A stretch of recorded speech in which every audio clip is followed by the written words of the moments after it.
संत कबीर के जीवन की एक बहुत सुंदर घटना है।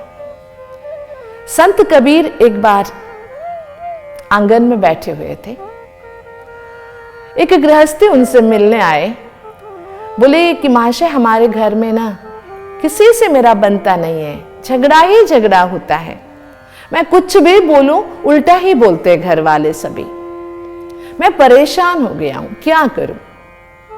तो संत कबीर ने उनका कुछ जवाब नहीं दिया, लेकिन अपनी पत्नी को बुलाया, भाग्यवान जरा इधर आना और लालटेन जला के ले आना। दोपहर का समय था, 12 बजे।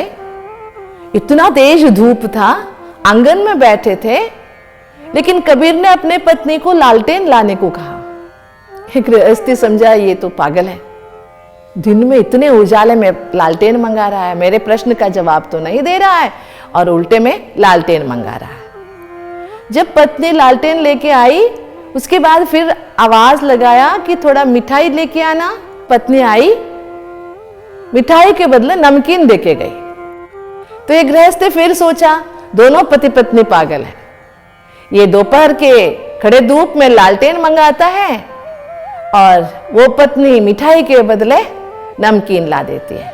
तो फिर एक गृहस्थी बोला कि आपकी इस उलझी हुई गृहस्थी में मुझे तो कुछ समझ में नहीं आया, मैं जा रहा हूं। तो कबीर ने पूछा, आपके प्रश्न का जवाब मिला क्या? कैसे मिलता? आप तो दिन के धूप में लालटेन जला के बैठे हो, आपकी पत्नी मिठाई के बदले नमकीन ले आई है। तो कबीर ने कहा, जीवन का ज्ञान यही तो है ना, परस्पर विश्वास। जब मैंने पत्नी को कहा कि खड़े धूप में भी लालटेन जला के ले आने के लिए, उसने ये प्रश्न नहीं पूछा कि दिन के दोपहर के 12 बजे लालटेन क्यों चाहिए आपको। उसने मेरे पे विश्वास रखा, शायद इनको कोई काम होगा, लालटेन से जरूरत होगी, उसने मेरे पे विश्वास रखा।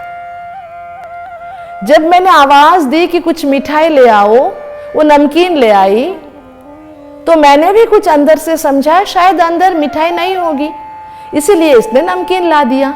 मैंने उस पर विश्वास रखा।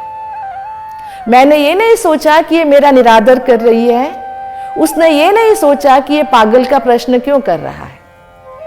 ये परस्पर आपसी विश्वास ही जीवन जीने की कला है, और यही मनुष्यात्मा को जीवन में ज्ञान का महत्व भी समझाता है और ज्ञानी बनकर रहना भी सिखाता है। सबके साथ मिलजुल कर जीने की संभावना भी बढ़ता है। इससे कितना ऊंचा स्पष्टता है, विश्वास।